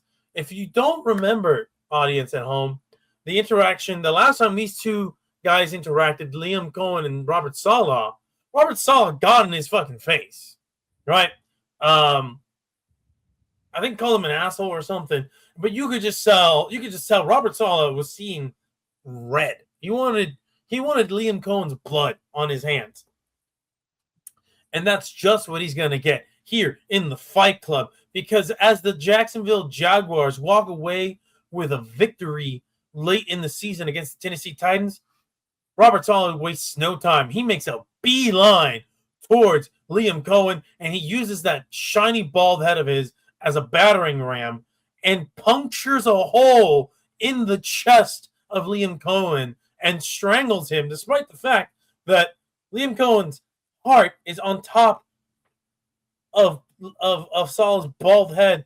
Will Levis sees Nick Mullins trying to make a beeline to try to save his frankly already dead head coach, uses those tremendous biceps to have him in a headlock. But because this is Will Levis, they kind of stumble all over the place. And like he meant to restrain Nick Mullins. He accidentally kills Nick Mullins by snapping his neck. And then he does the surrender cobra in agony. Just like, I didn't mean to kill him. And that is how the Titans speed blitzed the Jags in what is just not an interesting fight between Liam Cohen and Robert Saul. Look at him. Saul already looks like he wants to kill Liam Cohen. That's probably not even directed at Cohen right now. Yeah. Honestly, there's not both. It seems like both the coach and the quarterback for the Titans just have the clear advantage here. And unfortunately, I don't think Liam Cohen's non-generic enough for me to come up with something fun for him. And Nick Mullins just looks like a Madden created, automated generated rookie or whatever. He looks like a car salesman. He really does. Probably a great guy. Yeah, maybe. I don't think this Fight Club is for him. And pretty quickly, I think we can just go ahead and say the Titans are just going to move on with this one because, yeah, this ain't it, Jags. This ain't it. You got your ass handed to you in the Fight Club. Hoodie, zip up. I don't like that at all. Yeah. No, not at all. So yeah, in my world, that's just a straight beat down. Just like they just walk across midfield to each other, and it's just over within a few swings. Because yeah. All right, let's keep things in the AFC South. We have the Houston Texans going against the Indianapolis Colts. Let's look what we got here. Oh, Shane Steichen and AR-15. Oh, and then you have Davis Mills, D'Amico Ryans. D'Amico Ryans has been a very respectable opponent here, and it's clear by looking at this, there might be an advantage in the coaching department. What about the QB department? Well, for those of you who have no idea how big Davis Mills is, he's actually, I think, an inch taller than Anthony Richardson. I believe Davis Mills is listed at 6'6", if I'm not mistaken. Oh, sorry, I can go with that. Let me see. Davis Mills. I know he's a tall son of a bitch. I know that. He's 6'4". 4, yeah. That's what he's listed. And you know, he looks every bit of it. If you ever watch him play, he does genuinely look every bit 6'4". And then you have Anthony Richardson, who's also 6'4". So these guys, same height, right? The listed weight for Davis Mills, I don't see his weight. I got it at 225. All right, so Anthony Richardson has him beat in the weight department. So in this one, you look at it, and we've talked about this. I've talked about this. Anthony Richardson is built like a Greek god. He is genuinely a freak of nature quarterback, right? But then you go up against, well, a guy who looks like he was maybe chiseled in Rome, you know, not exactly a Greek god, not exactly a slouch either. So it's a copy, if you will. As we all know, Roman mythology is just ripping off Greek mythology. Davis Mills is ripping off what a prototypical quarterback is supposed to look like. So, what does that mean for the fight? This is what it means. I look at D'Amico Ryans. I look at Shane Steichen. That's easy. All right. So in this scenario, we got these guys facing off, square middle of the field. D'Amico Ryans quite easily handles Shane Steichen. I mean, one good shoulder tackle puts his head right into Shane Steichen's chest. Shane Steichen explodes on impact, kind of dying on the field. D'Amico Ryans rips his shirt off, screams in the air like he's back in his playing days. And then you just see Davis Mills like, oh shit, I gotta follow that up. And then you have AR-15. And then you know what he does? AR-15 runs really fucking fast, full steam ahead, right at both of these guys, launches himself right at them. And like his passes, they go really, really fast, but they miss their target more than 50% of the time. He misses and flies into the bench area, hurting himself. And then D'Amico Ryans and Davis Mills dogpile on top of AR-15, who, if he had a more competent coach and any motivation to help his coach, who has benched him, maybe they would advance further in the Fight Club. But in my scenario, D'Amico Ryans does the heavy lifting here. And the Texans get a nice, clean victory. Patrick, what say you? Yeah, I think we already talked about the difference in the quarterbacks not being just a ton physically speaking. So I think that's kind of a push there. So this really does become, does Shane Steichen have any kind of answer for the pure rage of D'Amico Ryans? And I think the answer pretty quickly becomes no. I just can't imagine what Steichen would have up his sleeve. He's seemingly a mediocre NFL head coach. I haven't heard of him having any like secret MMA training or anything. I don't know that he's going to be able to hold up in any kind of physical contest against D'Amico Ryans for any reason. And with that, fair. That's it. That's we move along. The South was pretty easy.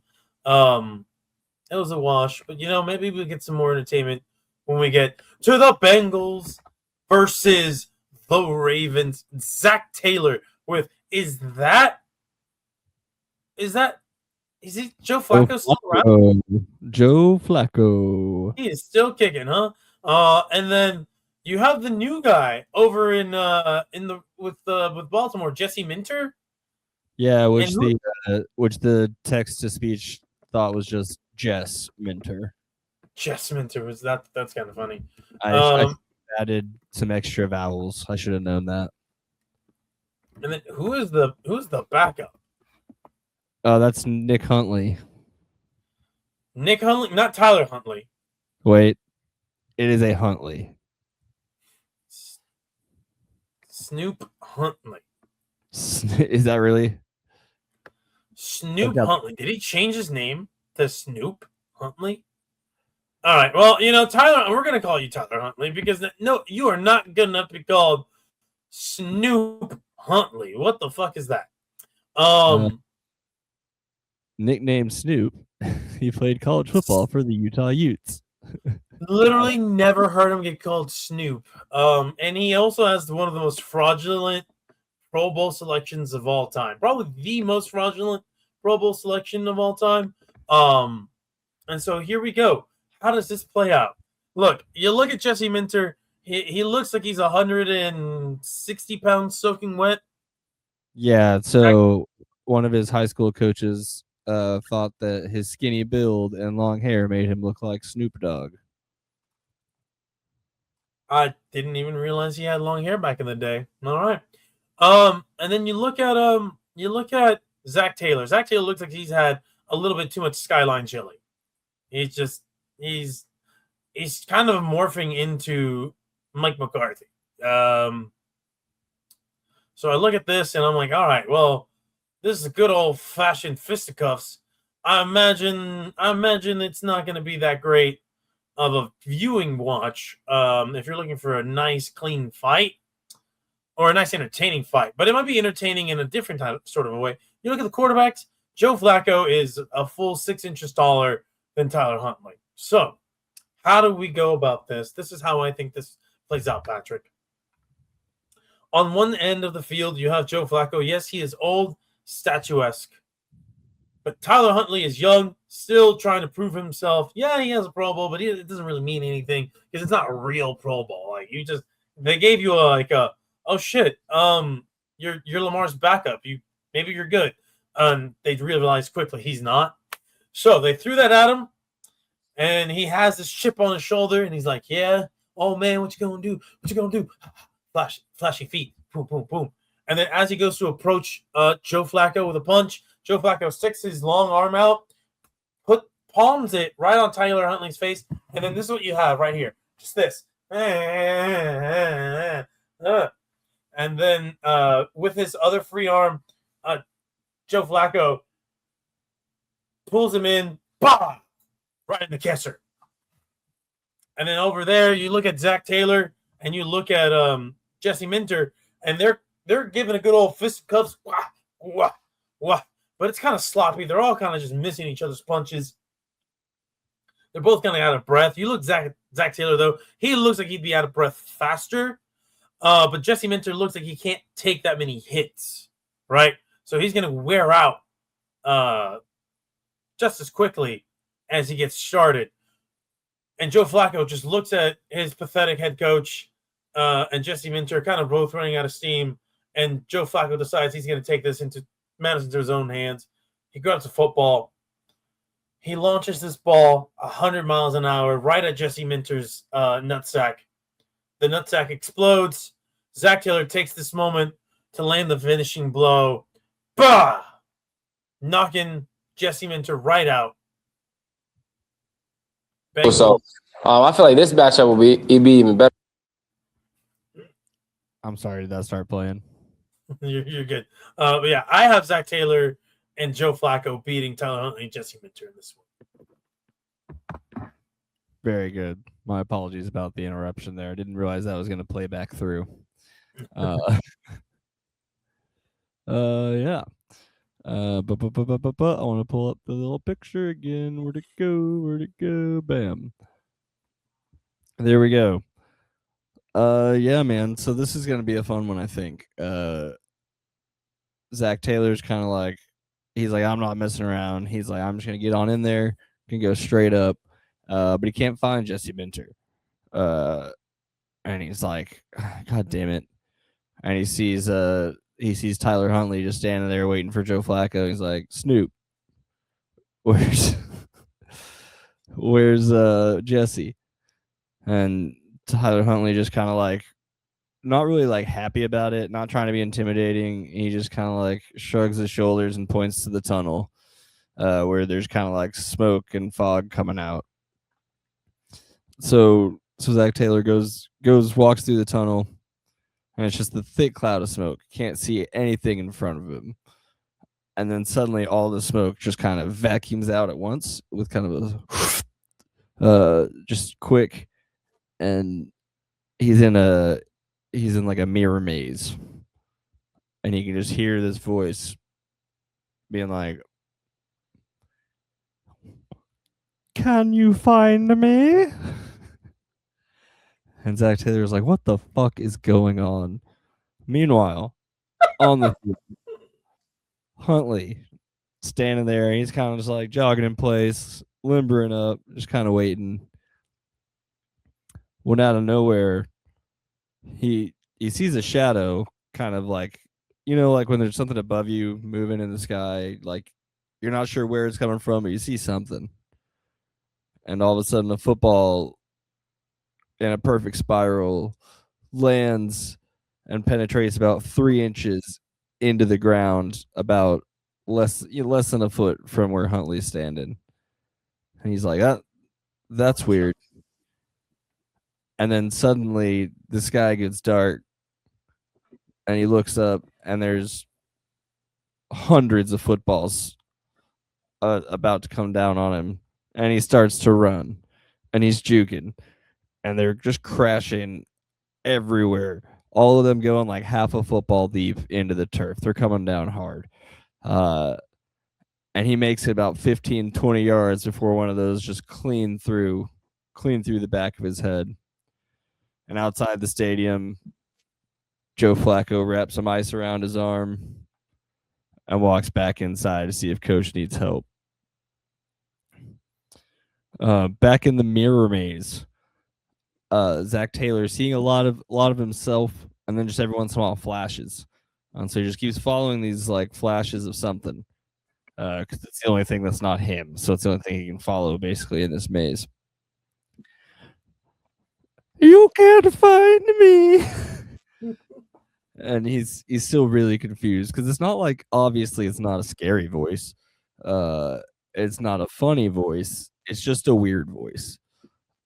And it just repeats every so often until eventually he comes through a tunnel of mirrors, and now he's in it's like a fully circular mirror room around him.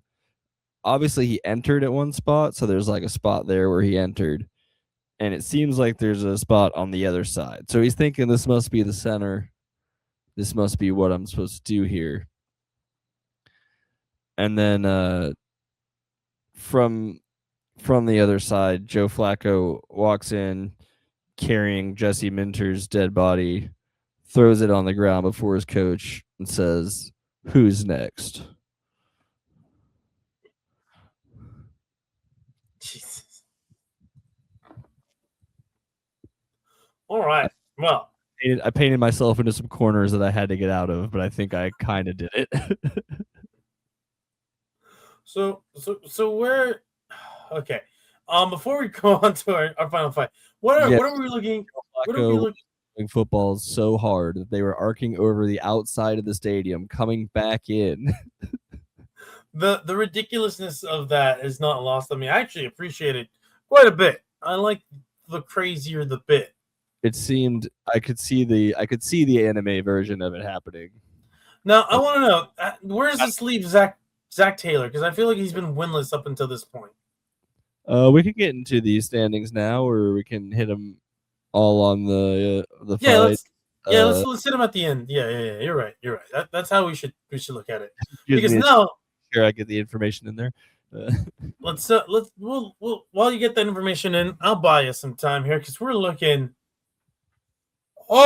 looking at quite a matchup here. The one on the left is the funniest looking bunch.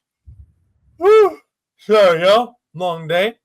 Mason Rudolph with a white trash mustache. Like, he looks like he'd be the villain of a 1980s. I was gonna say, that's like maybe one of the most like late 80s, early 90s looks I've ever seen. It's awesome. Yeah, and too bad he kind of sucks. There's definitely a football sitcom with him and McCarthy. For sure. Oh, for sure. Just don't. You're just not gonna expect to see Mason Rudolph in the good graces of the African American community, allegedly, based on some things that caused him to get hit in the head by Myles Garrett. Now, Mike McCarthy, look at that guy. He looked like Santa. He's kind of like, maybe not Santa. He's looking. You know what he looks like? He looks like the Michelin Man has been through some stuff.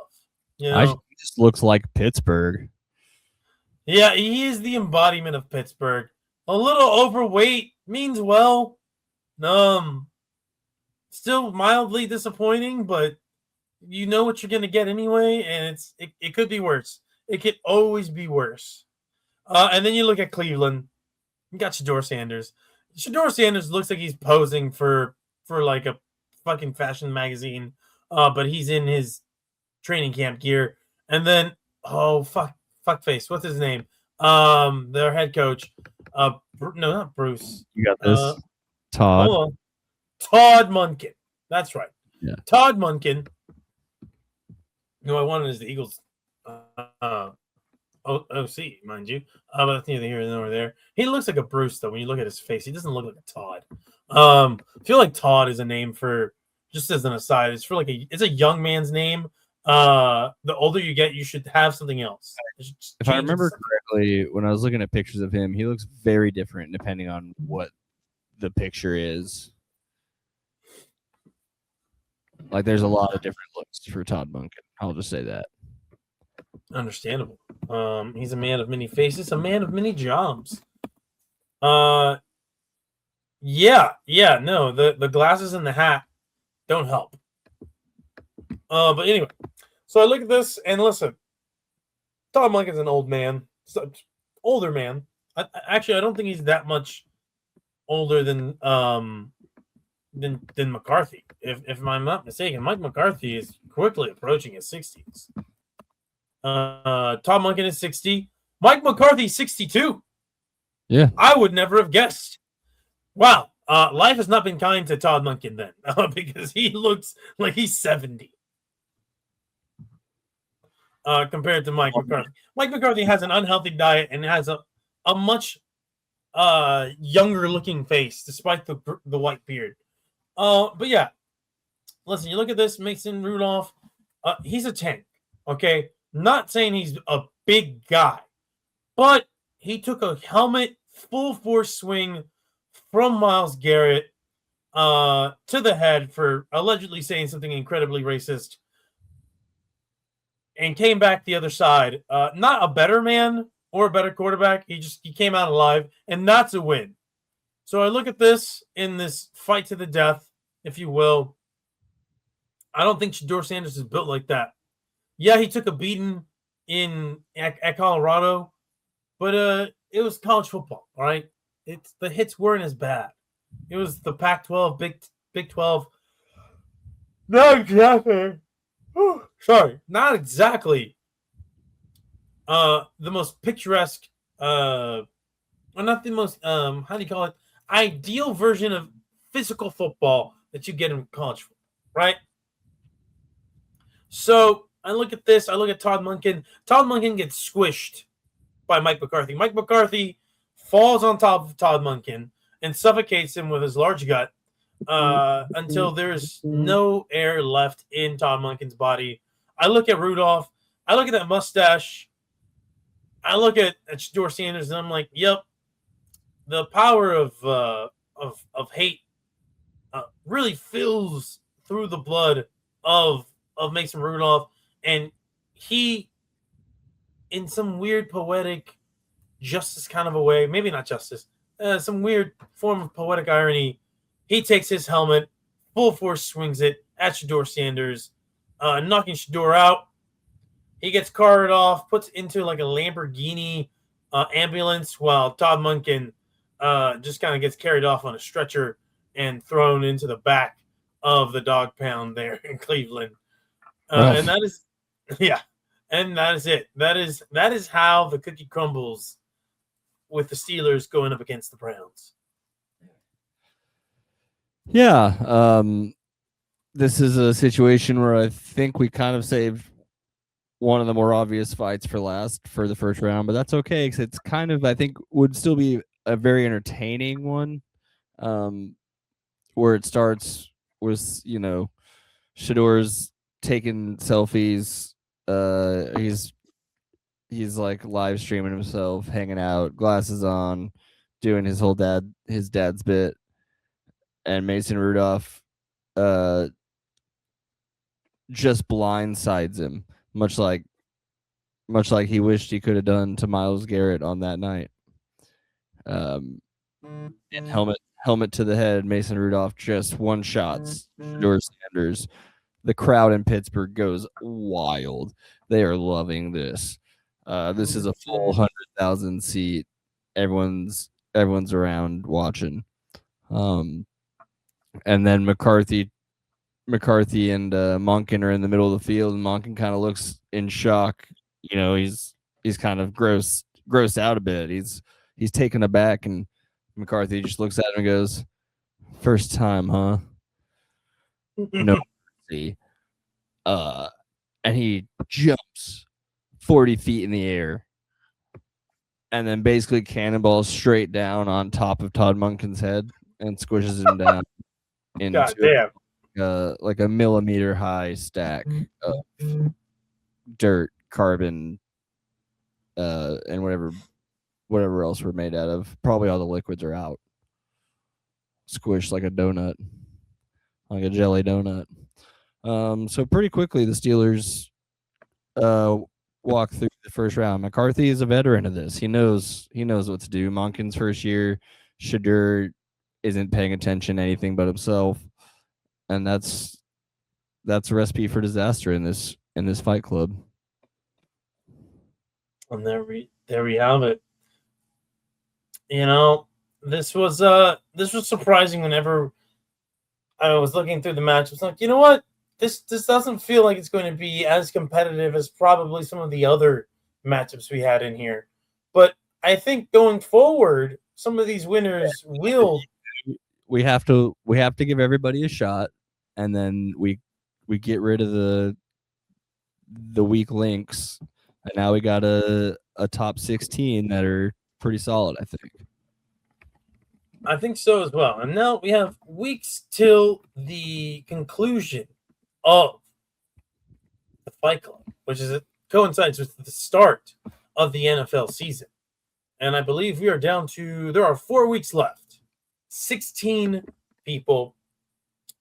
That means in the next 2 weeks here, we got to get rid of down to 2 teams. It's going to be chaotic. It's going to be wild.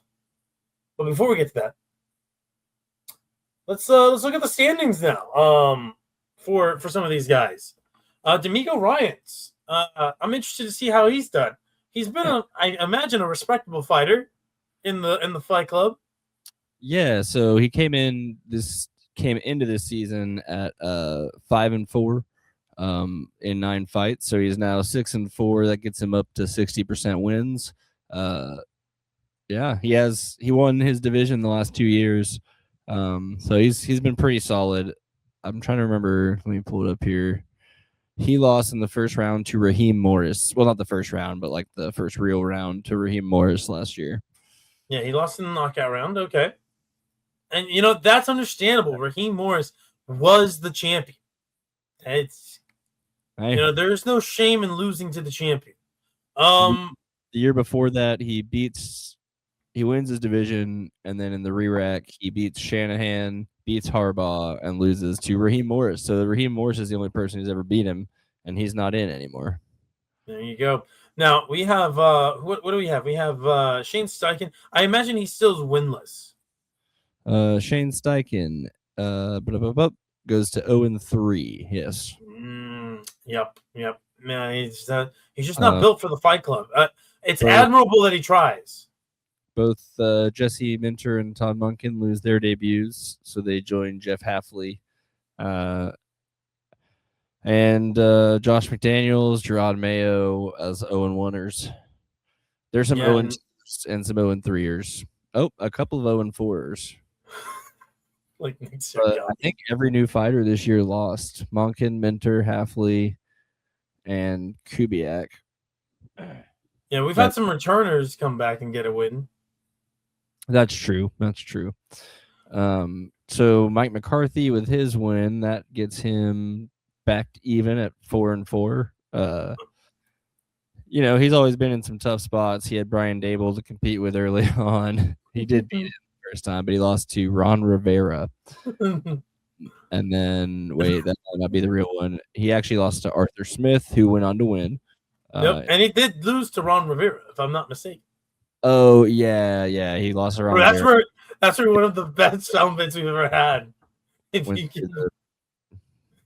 that from Bethke? What was it? Where it's like, if you can beat... Yeah, let's fight you fight cancer, you can fight Mike McCarthy too. You can fight Mike McCarthy too. That's next year, McCarthy loses. He beats up Dan Quinn, but then loses to Dable, and then in the bigger tournament loses to Sean McVay right away in a wrestling match. Which somehow me and you picked McVay and Bethke took McCarthy, and I feel like he probably did the right thing, but it's okay.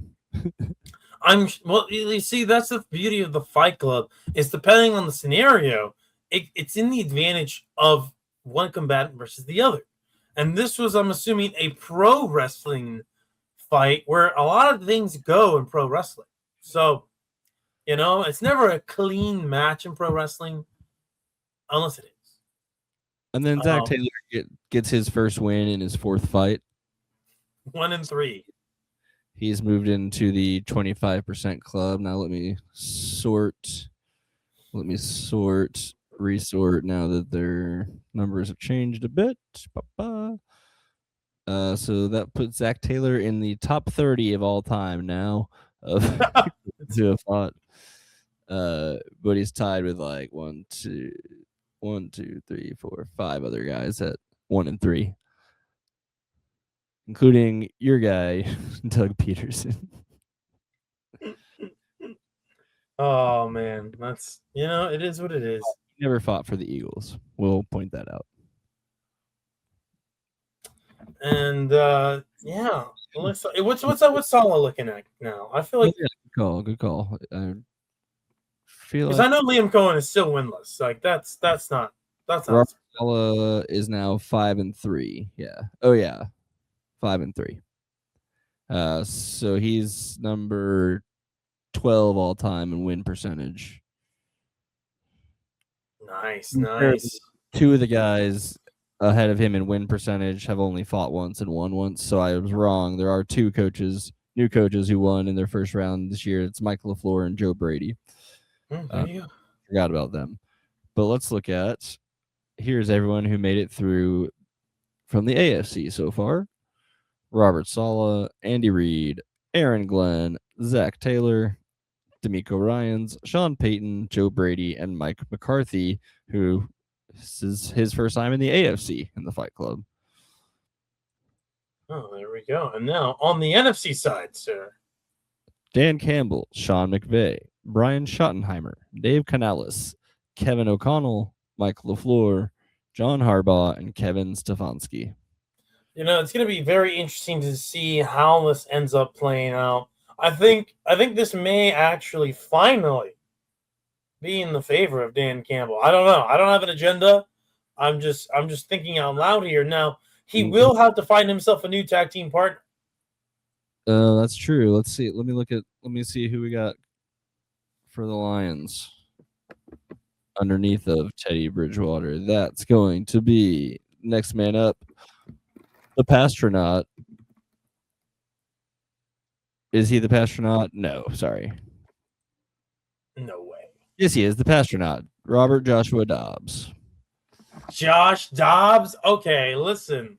This might genuinely be the run to make all runs for Dan Campbell. This might actually finally happen for him. The brawn will now be paired with the brain in a tag match, in tag fighting. There is so much you can do. I think the Lions still have PTSD from their last rocket scientist, but we'll see. Well, it'll be fine. I'm sure it'll be fine. No. For a programming note, you will have next week's matchups as a surprise audience, but to Patrick and I, it won't be a surprise because I think over the weekend I will finally formulate how this is all going to play out. That way you have the graphics ready. You didn't have to admit it on the recording. You could have just No, it's totally fine with me. Listen, we're playing things tight and fast here. I was happy just to wait until the day before to be like, hey, what's going on? No. You see, because now low effort graphics I gotta make here. Because now we're getting to the real meat of the Head Coach Fight Club. We're going into the knockout stages, and we only have 27 days, 20 days at the time of next week's recording to get it all done. So we're gonna make it nice. We're gonna make it good. We're gonna make it, as always, as entertaining and not super well thought out as possible. All right. Well, I think that'll just about wrap us up this week. Went back basically to our previously maintained 2-hour time. That'll happen when you got actual news to talk about in the sports. But yeah, unless you got something else, we'll say goodbye and be ready to fight again. It's like that Chris Brown song. It's never the right time to say goodbye. Coach, I know you live in Hawaii, right? So yeah, I've been smoking some pot actually.